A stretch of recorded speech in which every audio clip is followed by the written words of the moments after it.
Good gratitude, family. This is Face the Nation for Bolden Unchained, and we're back for another night with Midnight with the Ancestors. However, I don't think I'll be reading tonight, but we do have a video that we're gonna watch. I looked at some of the clip, and I thought that it was a good video for us to at least watch and get some context on.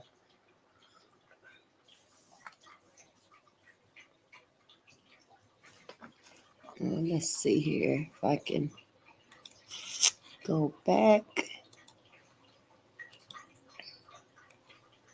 Absurd. There's God right in the clouds, Santa in the sky, white dude, all the biblical characters in the Bible, children's books, white people, even though they were in a part of the world where there are no white people, right?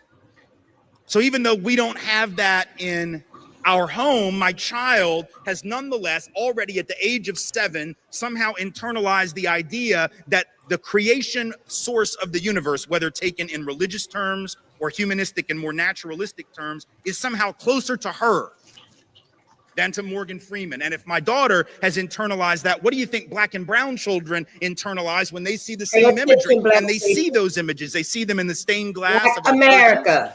You see them in the Christmas cards that get sent around every holiday season where baby Jesus is in the manger in what apparently is Bethlehem, Pennsylvania, rather than the other Bethlehem. Right? Lily white Jesus, which makes no sense anthropologically, biologically, historically, makes no sense at all. But our children see those images and it can affect them. Now, if you were to try to break into my house and hurt my children, I would kill you.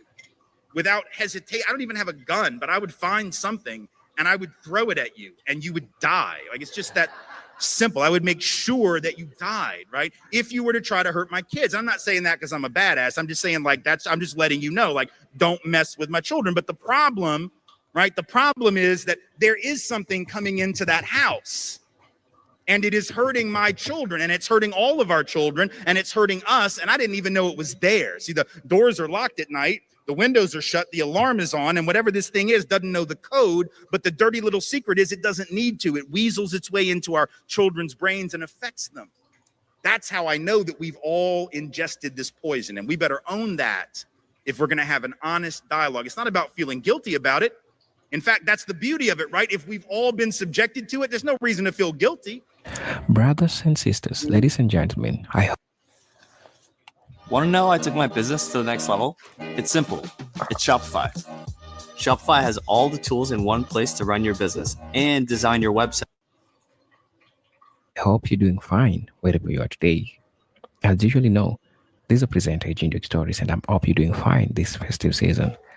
Actually, I want to remind you before jumping right into the video that be more kinder this festive season and practice giving. It's important in this festive season. You see your brother in a problem, help them. You see somebody suffering, help them, because this is the season of giving. You know, you can go visit children's home. You can do a couple of things. It's important. It goes a long way, right? Now, today's video, this is something that I want to discuss. A couple of things I've been saying in my channel, and especially when I bring black professors to say these things, some of us black folks, we don't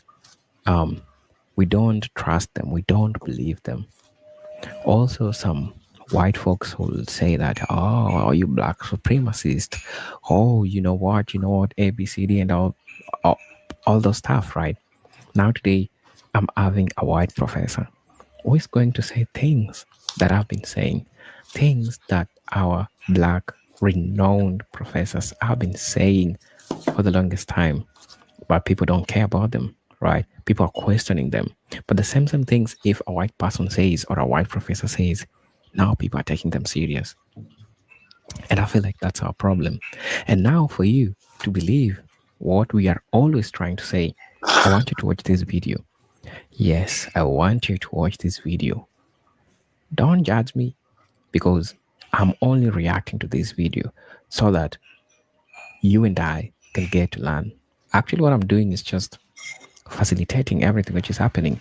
And it's upon you and I to learn through this video, because whatever this brother is going to say, it is the truth. And it is something that is embedded in the system of the United States, and it's time for us to get to learn all these problems.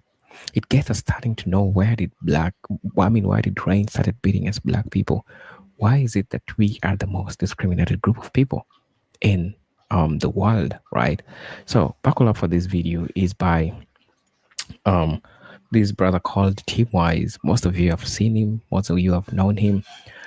He has done a great job in talking about race issues in the United States and how there is huge disparity between the two groups.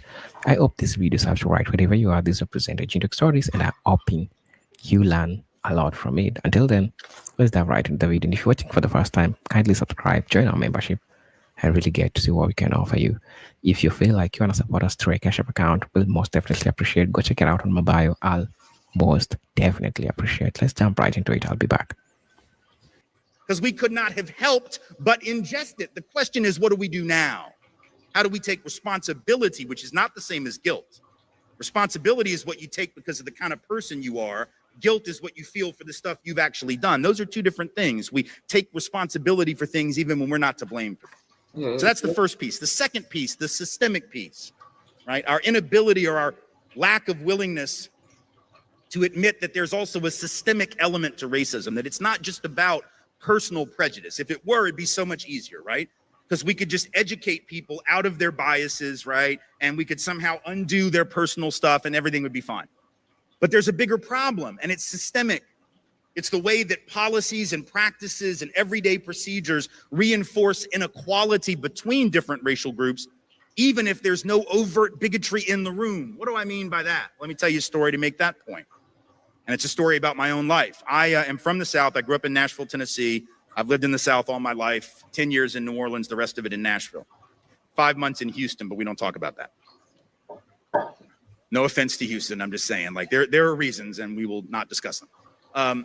So growing up in Nashville, I went to school in public schools at a time when they had really just become truly integrated. That may seem sort of hard to believe because theoretically, right, the Supreme Court outlawed segregation back in 1954, but as was the case in Nashville, so too was it the case all throughout the South, that very few school systems actually moved toward real desegregation for about 20 years. So it was 1974, the year that I started first grade, that the school system in Nashville was actually truly integrated all the way down to the first grade level. And so by 1979-80, my fifth grade year, right, there were a lot of teachers in that system that had been in there for a really long time. Like they had been teaching since the days of segregation, and they were the kind of people that really preferred the days of segregation, right? So they didn't like having to teach black kids now, but what they really didn't like was having to teach white kids who hung out with black kids. And that was me. See, I told you before, most of the time when we say we have black friends, we're lying. In my case, I pretty much didn't have anything but black friends for the first several years of school because I went to preschool at a historically black college when I was 3 years old, Tennessee State University early childhood ed program. So most of my peers were black kids.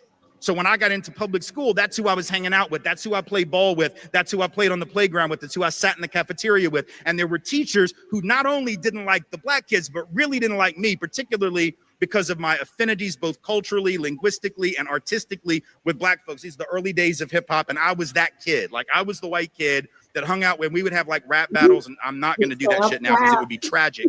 But in those days, like 79, 80, you could be really bad at that in Nashville and you were still the best on the block, right? Because it was Nashville, it wasn't Brooklyn, it wasn't the Bronx, right? So the teachers really had a problem with who I hung out with and the music that I listened to and who my friends were. And there was one particular teacher, Mrs. Crownover, who was most offended by it. And so one day I get a report card, I have a D- in a reading class, which was what she taught, right? And my mom freaked out because reading was like the one thing I could do, right?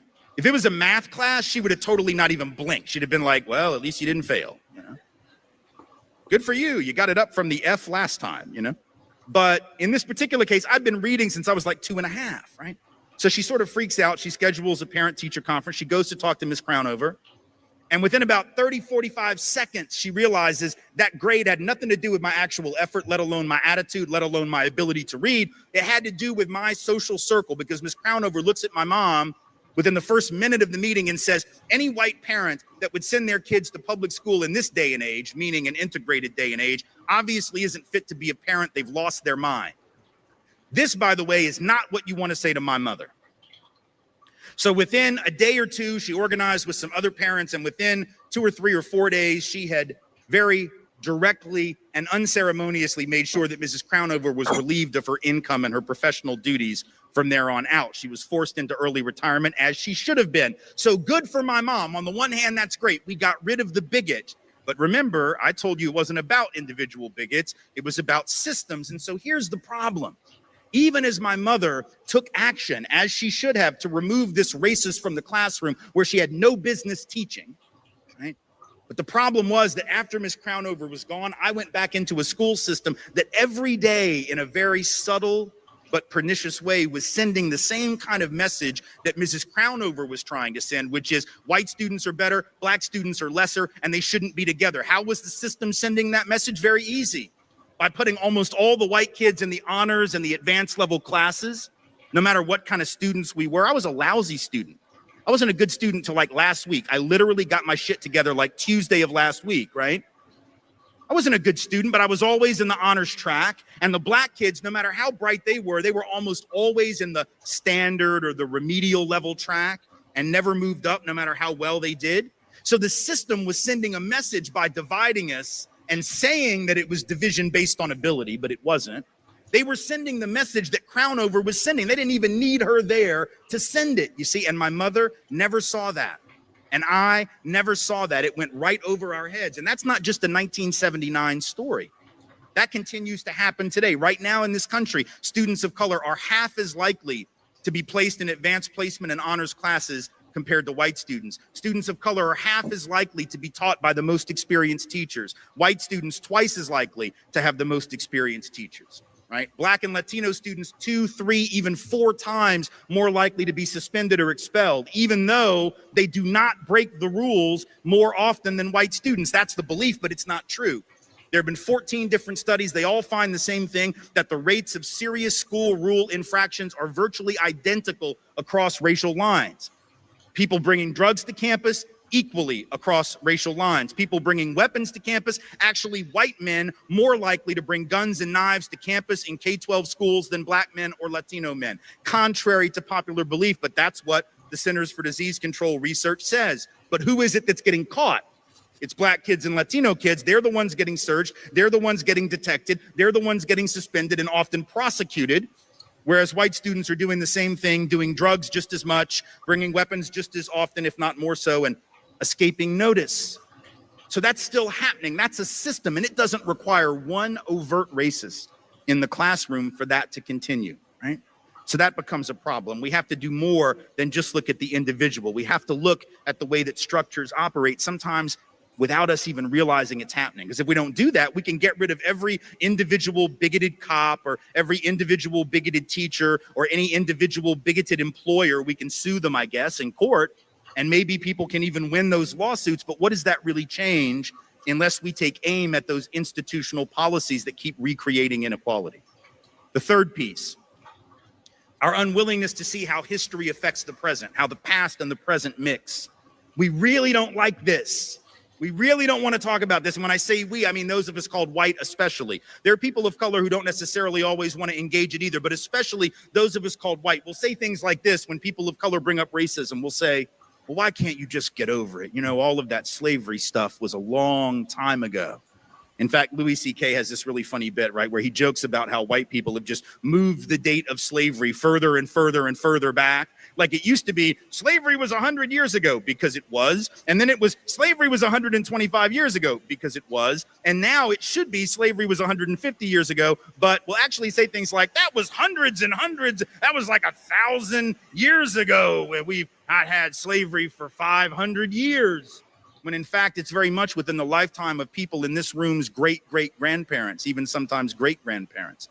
And in fact, de facto slavery extended well past the Emancipation Proclamation. There were people of color being sent back into virtual enslavement all throughout the first 30 years of the 20th century, being made to work in the mines in places like Birmingham, coal mines there and elsewhere, going back to the very plantations from which their grandparents and great-grandparents had been emancipated as sharecroppers, as tenant labor, tenant farmers, right? So in fact, slavery isn't that long ago. Segregation certainly isn't that long ago. But here's the point. We don't want to talk about it. And this is really funny that we want to tell black and brown folks to get over the past, because frankly, those of us who are white, we love the past. Absolutely flippin' love the past. How do I know that? Because some of us clearly want to go back to it. How do I know that? Because the Tea Party was a thing. And during that period when the Tea Party was a thing, you had a bunch of white folks go into rallies dressed in Revolutionary War costumes, carrying muskets and wearing powdered wigs. Okay, here's the thing. If you dress up in a Revolutionary War costume with a musket and a powdered wig, calling yourself the Tea Party, which I think is a really old-ass reference, you are in no position to lecture black people about getting over the past. That's all, right? Because by definition, you're still rocking like 1774. You got me? Right? But even now, right, we say things like, what is July 4th? Still celebrate that. Independence Day. We broke away from the British a long ass time ago. That didn't happen last Friday. So why do we still set off fireworks every July 4th, right? I dare you to go up next Independence Day to like the most patriotic guy on the route, you know, with the red, white, and blue wardrobe, because that's an awesome wardrobe palette.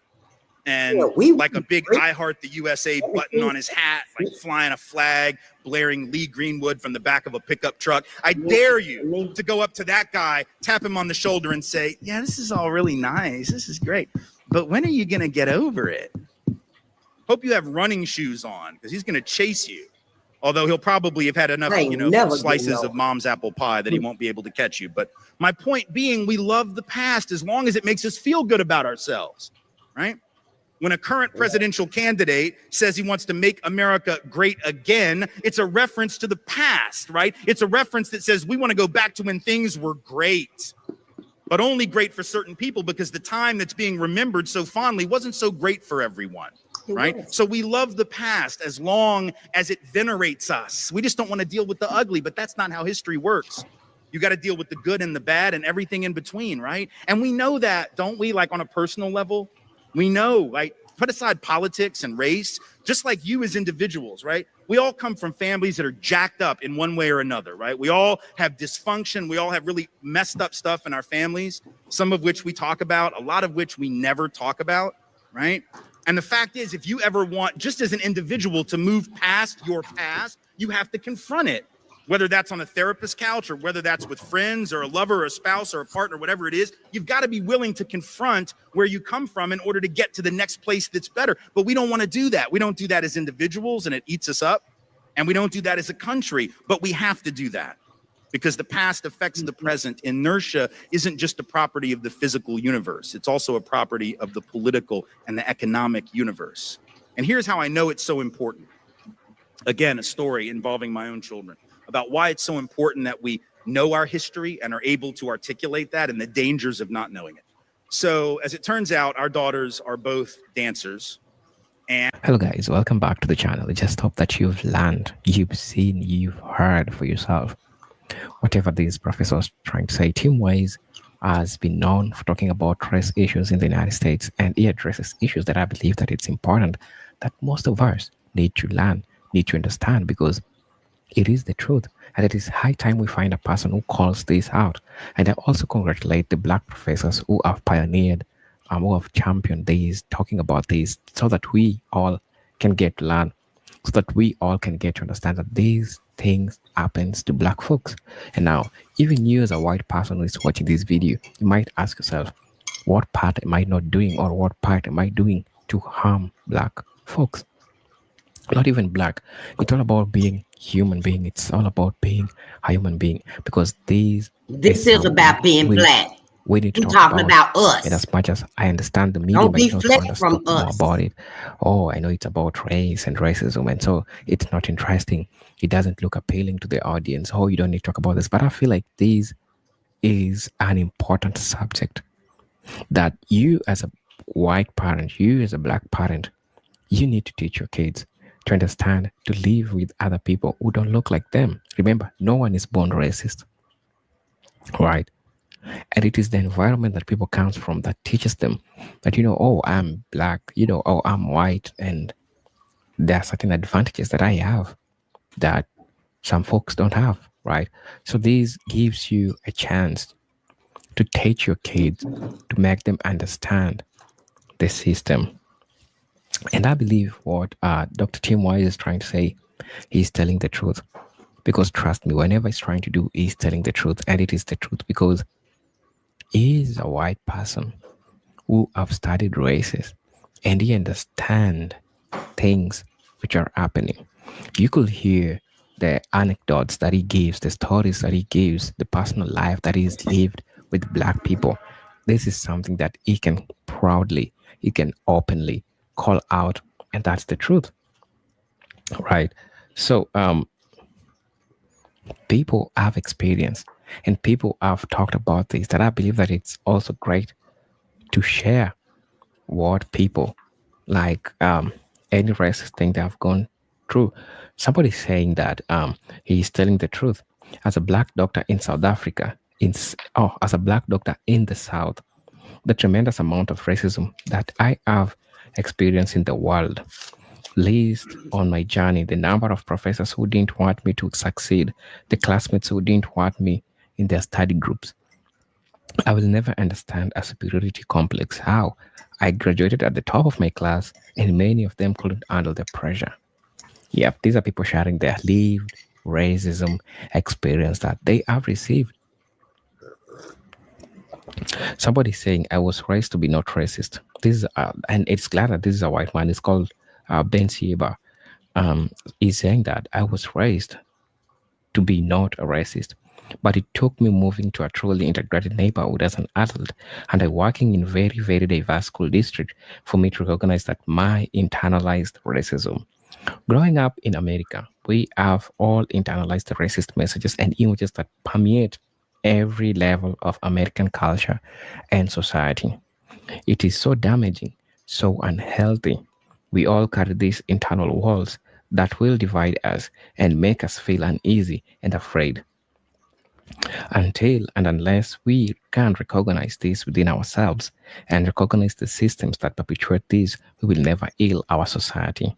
And until those of us in place of white privilege recognize and act recognize and act upon our responsibilities to address racism, the personal and systemic, these will not change.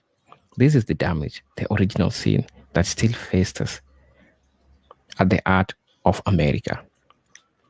Because I usually say that first, it begins with you accepting that you are perpetuating, that you are supporting the system that has embedded this in its culture, in its norm, be it in schools, church, everywhere, because black people have an history of people being racist against them, even inside the church. And this makes you question a lot of things, including religion, including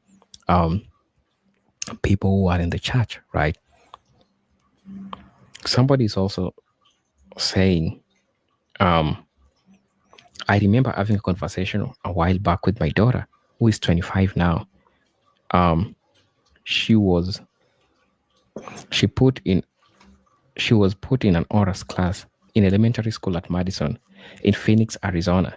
She told me that she was the only dark-skinned black girl in the class, and our teacher, Mrs. Ebram, hardly ever picked her when she raised her hands and also placed her in a table by herself in the back of the room. She was a high-performing and well-behaved student. She was no reason for teacher to do that. She was so young, she didn't understand that she needed to tell me that. But when she got older and thought about her experience, that's when she told me. I was furious.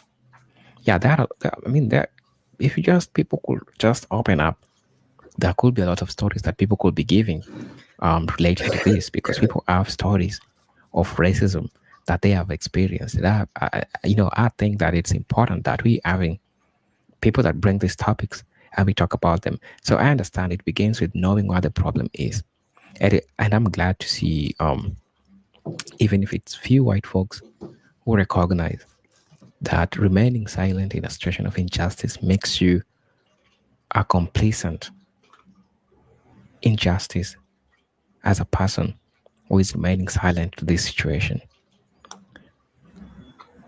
Somebody said that my mother also expressed this about the scriptures. Everything is white, white, white, white. I always believed as a child that somehow we were in those scriptures. Praise. HoneyBook completely changed how I do business. I'm a photographer and independent business. It's a fact. Running your own business is hard, but don't make it harder than it has to be. Get HoneyBook. HoneyBook brings my entire client flow under one. The Most High, TMH. Come to find out, we are the scriptures. I think this is a black person trying to say this, because even in the Bible has been whitewashed. Everything, including Jesus. And Tim Wise has said this so clearly. This is the second last comment that I'm going to be reading. Somebody saying that he's telling the truth. I went to school in New York in the 60s, 70s. And what was done to me out of all the racist teachers not caring enough and kick you to the side of the cab is not going to make it show my whole life I had to suffer. When I joined the Marine Corps, it was there, and too, I can't hide from it because it's part of my history, my life. I had to struggle with my all, even now, but it wasn't for God. If it wasn't for God, it would have been totally horrible. So I don't think the teachers, I thank God for making the way for me when no one else gave me a chance. Now I wonder how many black kids has gone through what I have to go through. And I'm pretty sure it was all over the United States. What these roots has been deeply rooted from the beginning. I forgive, but the damage has already been done. It's true. And I'm glad that she forgave. But you need to understand that this is something that has been happening. And I'm proud and I'm glad of people who are coming out to share how they felt about this. Now, this is the last comment that I'm going to be reading. This is frightening, really. Imagine going to church built with the sweat, tears, and blood of other people. Imagine kneeling down and pouring out prayers and praises to God as though God approves of this horrendous treatment of the nations whose limbs were served because they couldn't meet a quota set for them, in bracket Belgians and Congolese. Imagine the tears, the sweat, and the blood shed in the process, yet the magnificent church praise God, shouting, Hallelujah, Hallelujah, Hallelujah, to the Most High. We forgive but struggle to forget. God willing, one day there will be peace on earth. Guys, tell me what you think about this in the comment section. These are presented unique stories that you find with favor today. Until then, I'm going to be seeing you in my next video. Peace, love, and happiness.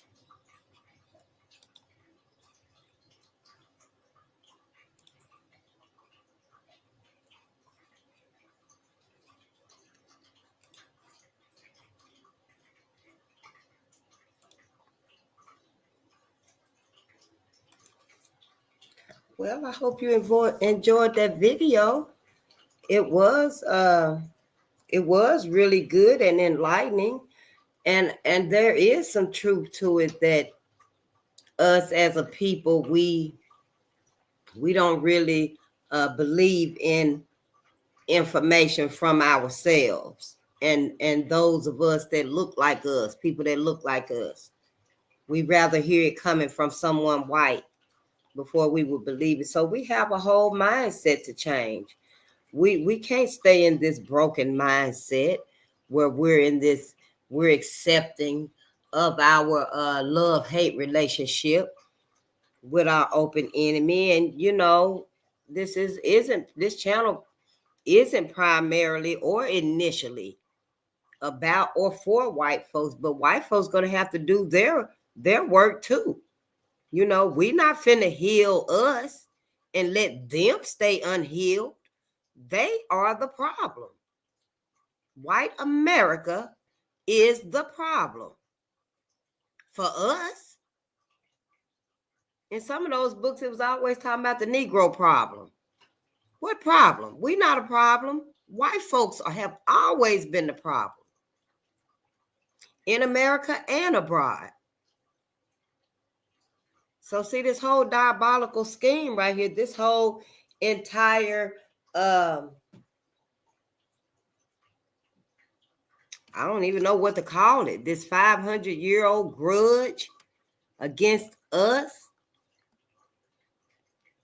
don't make sense to me, and I think until we get some sincerity in on the situation, from white people and from black people now, because even we are not sincere about our own liberation and justice. Our masses aren't sincere. Our masses aren't even concerned or aware about, black sustainability, self-sustaining, and, we don't know those things. So yes, our critical thinkers, our mentors, our scholars and experts, our scientists, we have many. It's time to make room for us now. And you can go to Lynn Monade, LYNNMONADE.com and get this cup. You can go get this mug. Today versus tomorrow. Is today versus yesterday. Isn't that beautiful? And they also have some that say mindset. I have another one that says I attract wealth, I attract prosperity, I attract abundance, and things like that, because it's time for us to elevate our minds. We got to elevate ourselves. Even if we get those shoestrings to tie up on them bootstraps, we at the ass end of this ride. By the time we get them tied, it'd be time to get off. I don't know about you, but I'm ready to ground. So, we got some work to do. Black America got some work to do. White America got some work to do. And every other, person that's over here in the country got some work to do. Everybody here has taken the mindset. They have taken the view and the perspective, the narrative of white America against us. And that's not going to work anymore. That's not going to work no more. We see all of y'all now. We see what you're about, what you're doing, how you've infiltrated us, and you've learned our whole life right down to the T. Right down to the T. I mean, the way y'all done got in there, in them crooks and crannies and done learned every soul thing about a black family. I bet you it's probably is a few counties, a few homes somewhere where white people haven't infiltrated and learned the exact routine, the meal plan, probably read down to y'all dollar from your paycheck. That's how closely we're intertwined now. And that's fine. It is what it is. But at this point in time, you and them finna have to make a decision, baby. Y'all got to make a choice. And let me be the first to say, when Beck and them go back over there with their clanmily, that's right. When they go back over there with their clan sisters, with their clanmily, you let them go. You get them babies, because the blackness that's in them babies is going to trigger them when they get over there with them. So you be sure and get your babies. You leave on amicable terms if you can. And we start over, we do what we were supposed to do. What them notes that I took earlier from the network.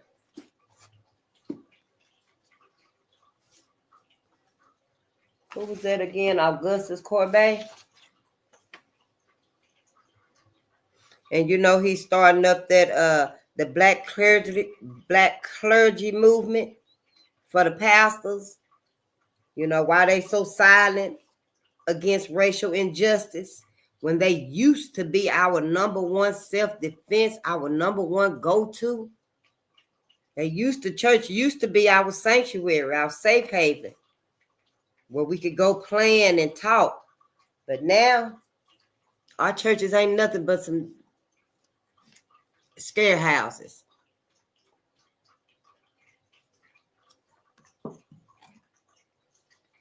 And that's not going to work for us anymore.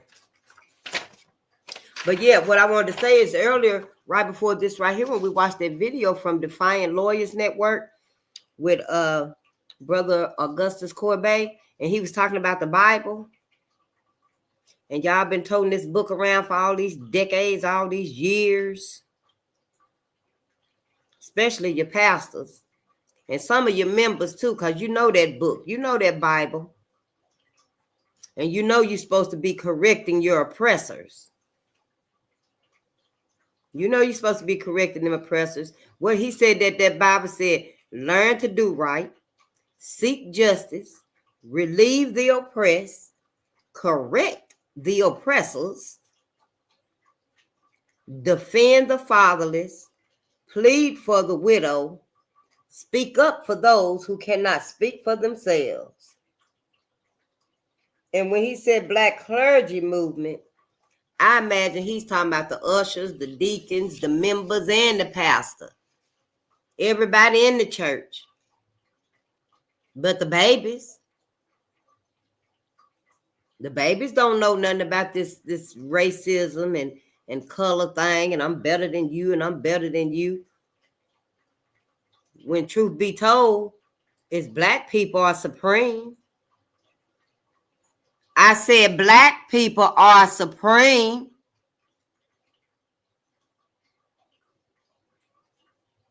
We different.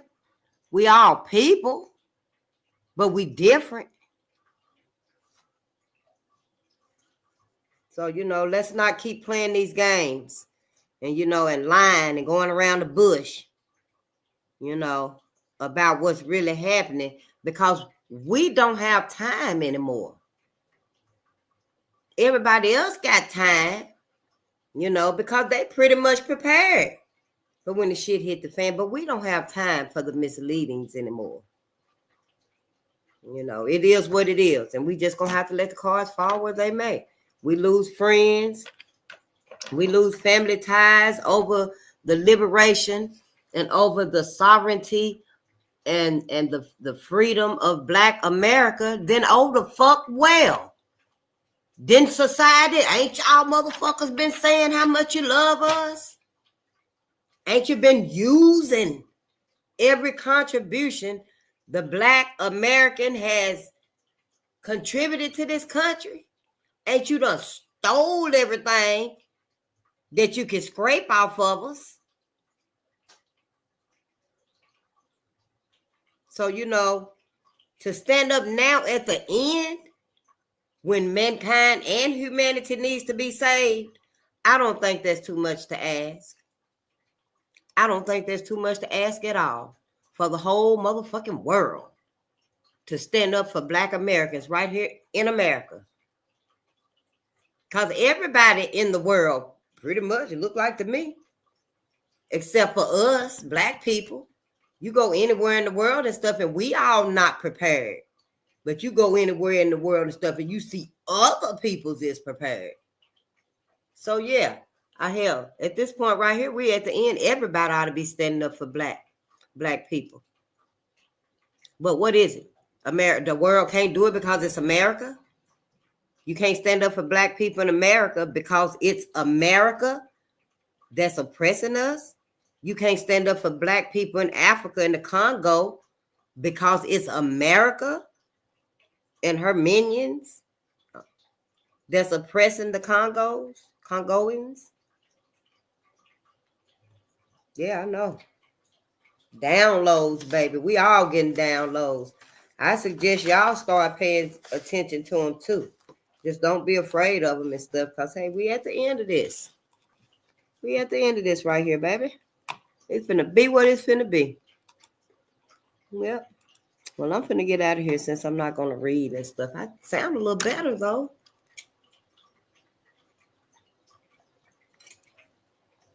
Don't forget to go to Lynn, Lynn, lemonade.com and get you some of these fabulous cups. I know, right? Today versus yesterday. Peace and power to the people.